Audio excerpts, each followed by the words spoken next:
Kumbhephal Shendra MIDC येथे भूमिपुत्र फाउंडेशनच्या वतीने मालेगाव तालुक्यातील बलात्कार व हत्या केल्याप्रकरणी भावपूर्ण श्रद्धांजली वाहण्यात आली। दिनांक 20 नोव्हेंबर रोजी छत्रपती संभाजीनगर तालुक्यातील कुंभेफळ शेंद्रा MIDC चौकामध्ये भूमिपुत्र फाउंडेशनच्या वतीने मालेगाव तालुक्यातील डोंगराळी गावामधील एका अल्पवयीन 3 वर्षाच्या चिमुकलीवर दिनांक 17 नोव्हेंबर रोजी बलात्कार करून तिची निर्घृणपणे हत्या करण्यात आली होती।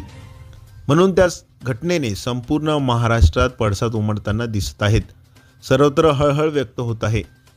कुंभेफळ येथील भूमिपुत्र फाउंडेशनचे अध्यक्ष राजूभाऊ शेळके तसेच उपाध्यक्ष योगेश गायके यांच्या मार्गदर्शनाखाली आज दिनांक 20 नोव्हेंबर रोजी शेंद्रा MIDC कुंभेफळ चौकामध्ये सदरील घटनेचा निषेध करून श्रद्धांजली वाहण्यात आली। सदरील आरोपीला फाशीची शिक्षा व्हावी अशी मागणी केली। यावेळी भूमिपुत्र फाउंडेशनचे सर्व सदस्य व पदाधिकारी यावेळी उपस्थित होते। अनिल भालेराव, जिल्हा प्रतिनिधी, SS India news, Chhatrapati Sambhajinagar. आपलं स्वागत आहे। आपण आहोत छत्रपती संभाजीनगर तालुक्यातील कुंभेफळ शेंद्रा MIDC या चौकामध्ये आहोत।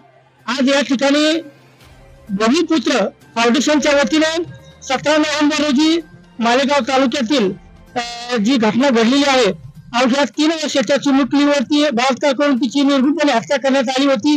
या भूमिपुत्र फाउंडेशनच्या वतीने या ठिकाणी निषेध व्यक्त केलेला आहे आणि कॅन्डल मार्च मोर्चा सुद्धा काढलेला आहे आणि ते आपल्या सोबत आहेत। आपण त्याची प्रतिक्रिया जाणून घ्या। काय सांगाल?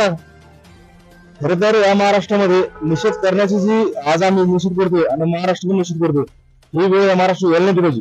हा महाराष्ट्र शिवशाही फुले आणि छत्रपती शिवरायांचा महाराष्ट्र आहे।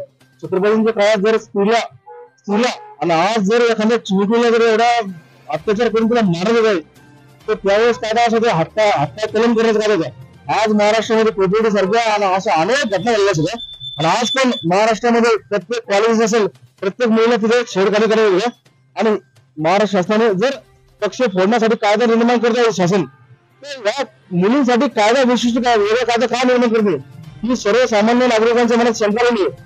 आणि इथून पुढे जर असं काही झालं 6 महिन्यामध्ये जर त्या मला फाशी शिक्षा झाली तर या महाराष्ट्रामध्ये नेपाळच्या पलीकडे परिस्थिती बिघड होईल अशी आम्ही शासन केला। आज ही परिस्थिती निर्माण झालेली आहे। आपण बघू शकतो की 2014 नंतर जे फडणवीस सरकार, BJP सरकार आहे, हे पूर्णपणे कायदे म्हणजे महिलाविषयक कायदे करण्यामध्ये पूर्णपणे निष्फळ झालेले आहे। आपण महाराष्ट्रामध्ये बघू शकतो की नशेचे प्रमाण किती वाढलेले आहे, यामधून हे प्रकार घडत आहे। आज रोजी सरकारनं ते फोडाफोडीचं राजकारण न करता त्यांनी सामान्य माणसावर लक्ष केंद्रित करून महिलासाठी, स्त्रियांसाठी हे 10,000 वाटतंय किंवा 3-3 हजार वाटतंय, यांनी लाडकी बहीण योजना आणते। तुम्हाला इतकीच महिलांचे कळका असेल तर यांच्यासाठी एक कडक कायदा करा व जरा आम्हाला तुम्ही म्हणता की आम्ही फास्ट ट्रॅक कोर्टामध्ये खटला चालू, आज रोजी या फक्त बोलायच्या बाता आहे। मागच्या तुम्ही निर्भया प्रकरणामध्ये किती वर्ष हा खटला चालला व किती दिवसांतर त्याला फाशी झाली किंवा त्याला मृत्यूदंड झाला, तुम्ही पूर्णपणे निष्फळ झाला आहात व तुम्ही पूर्णपणे विफल झाला आहात।